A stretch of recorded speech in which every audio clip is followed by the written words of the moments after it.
Napabuntong hininga si Claudine na makababa siya ng tricycle. Nasa tapat siya ng Mandy Restaurant. Mag-a-apply siya bilang chef roon. Nasa glass door pa ang karatula na hiding ang restaurant ng chef at service crew. Naglakad na siya patungo sa loob. Pinagbuksan naman siya ng gwardya. Tinanong niya ang gwardya kung kanino ipapasa ang resume. Ako na ang magbibigay sa manager, ma'am. Doon na lang po tayo sa loob. Sagot ang gwardya na ang apelyido ay Abraham. Nagpasalamat si Claudine at sabay na silang pumasok sa loob. Nagtungo naman ng gwardya sa isang babainang naka-uniforme ng asul at iba sa mga cashier at service crew. Itinuro siya ng gwardya. Lumingon sa kanya ang manager tsaka ibinalik ang tingin sa resume. Naglakad palapit sa kanya ang gwardya. Interviewin na raw po kayo, ma'am. Sundan niyo na lang siya. Si Ma'am Janice sa opisina. Sabi ng gwardya. Matapos pagpasalamat, sumunod na siya kay Ma'am Janine patungo sa opisina nito. Pagpasok, naupo si Ma'am Janice sa isang silya na may mesa sa harap. Itinuro naman nito ang silya na nasa kabilang panig ng mesa para doon siya umupo. Pinasa nito ang resume niya. Dahil kailangan talaga namin ng cook rito sa restaurant, i-hire na kita. Aasahan ko na magiging maayos ang trabaho mo dito. Kapag pumalpak ka, ito-terminate kita. Naintindihan mo ba? Ayaw ko magkaroon ng bad record ang restaurant. Paliwanag ng manager.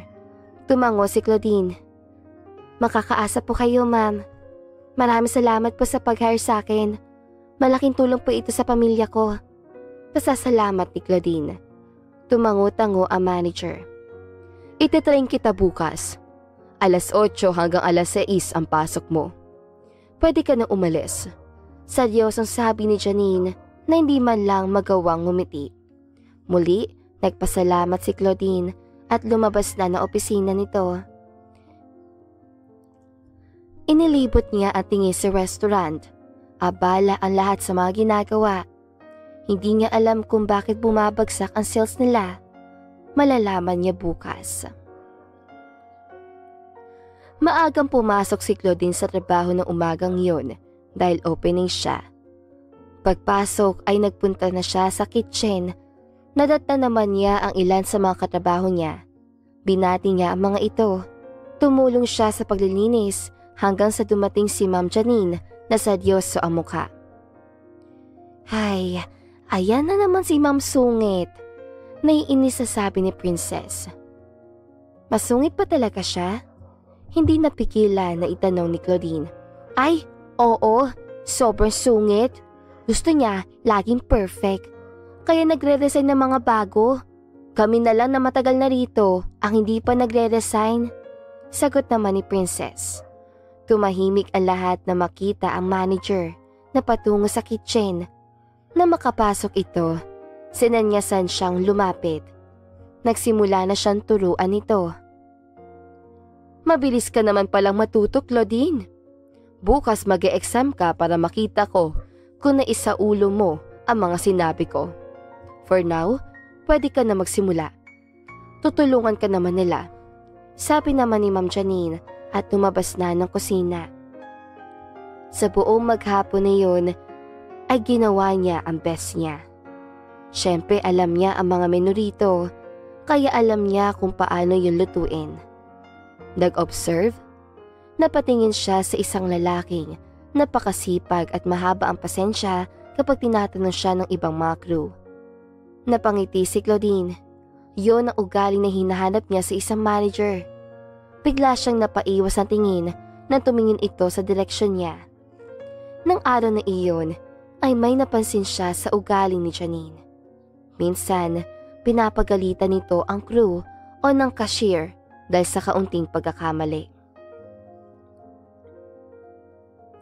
Lumipas ang mga araw at unti-unti nang nakikita ni Claudine ang ugali ni Janine. Nagagalit ito na sobra kapag nagkamali ang isang empleyado. Wala namang masamang magalit, pero sa maayos sa paraan, hindi yun parang ikaw ang nagpapakain. Isang araw, nadatnan ni Claudine sa CR si Anastasia at umiiyak. Lumapit siya sa babae. "Anong nangyari?" tanong ni Claudine. "Napagalitan ako dahil sa shirt ko na 100. Baka nagkamali lang ako na sukli. Pinagbintangan na ako magnanakaw. Babayaran ko naman yun sa sahuran eh. Sobrang sakit, Claudine. Kung hindi lang para sa pamilya ko, matagal na ako umalis rito. Noon binabala ko na rin mag-resign kaso ayaw ko payagan ng mga nakasama ko ng matagal rito. Pero hayaan ko na lang." Sagot ni Anastasia habang sumisinghot. Hinahagod ni Claudine ang likod ng dalaga. "Hayaan mo, darating din ang panahon na ayon sa atin ang lahat." Makahulugan niyang sabi. Isang araw, may naisip na paraan si Claudine para galitin si Janine. Linggo yun, kaya madaming taong nagpresenta siyang maging service crew ng araw na iyon. Wala ang manager nila dahil may inilakad itong papeles ng restaurant. Sure ka? Baka mapagalitan ka kasi dito ka sa kitchen naka-assign. Nag-aalalang tanong ni Raymond. "Wag mo akong alalahanin. Ayos lang ako. Nandiyan naman kayo eh," tugon ni Claudine. Paano kapag nadatnan ka ni Ma'am Janine na nandiyan sa labas at nagsaserve? Tiyak na pagagalitan ka lalo at linggo ngayon at madaming tao. Sabi ni Raymond. Sinabi niya na walang masamang mangyayari. 3 lang kasi silang cook. Walang nagawa ang mga katrabaho niya kundi ang hayaan siya. Nag-serve siya sa mga naroon hanggang sa dumating si Janine. Napangiti siya. Nagsalubong ang kilay nito na makita siya na nagsaserve. Masama ang tingin kay Claudine habang naglalakad palapit sa kanya. Dumiretso siya ng tayo. "Anong ginagawa mo? Hindi ba dapat nasa kitchen ka? Tignan mo, ang dami naghihintay na order." Galit na sabi ni Janine na narinig ng ibang customer. "Come to my office." Naglakad na si Janine patungo sa opisina. Sinundan niya ang manager. "Anong nakain mo, Claudine? At ginawa mo yun? Nagdedesisyon ka na mag-isa, no?" Tanong nito. "Gusto ko lang tumulong. Madami naman akong naluto kanina kaya gusto ko sumubok ng bago.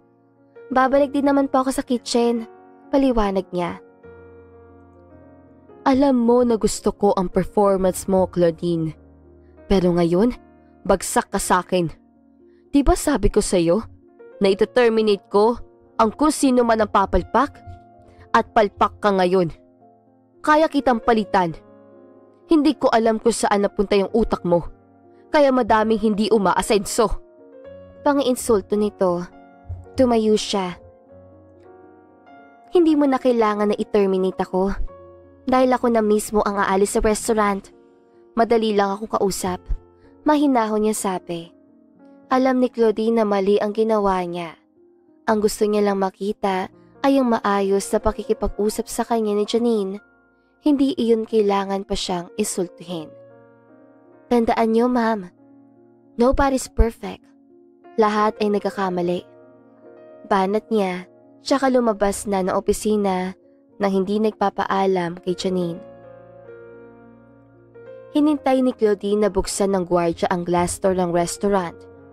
Binati pa siya nito at tinanong kung saan siya nagtatrabaho dahil sa outfit niya.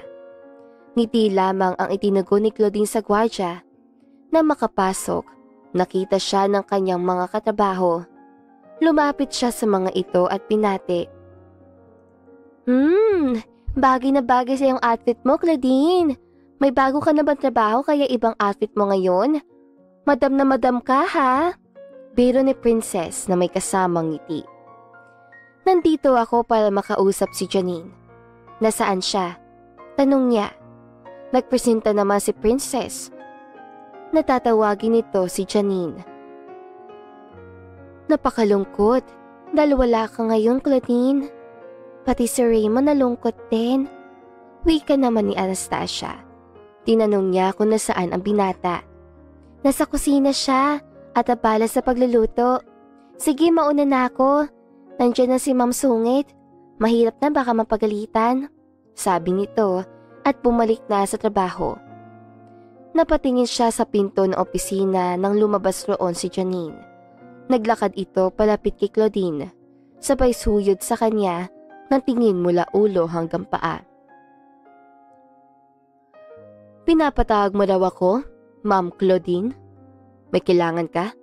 Tanong nito na may kasama pang insulto. Huminga siya ng malalim at tinitigan ng babae. Inilabas niya ang cellphone at nagpadala ng mensahe sa kanyang ama na nasa kotse. Ilang sandali lang ay may natanggap na tawag si Janine sa cellphone na nasa bulsa nito. Sinagot nito ang tawag. Yes sir, napatawag po kayo. Tanong ni Janine. Isara mo ang restaurant dahil pupunta dyan ang anak ko dahil may mahalaga siyang sasabihin. Sabi ng kanyang ama. Nakasuot siya ng earpiece kaya dinig niya ang sinasabi ng kanyang ama na nasa kotse lamang at naghihintay. Sige po, isasara ko na po. Anong oras po siya darating? Tanong ni Janine.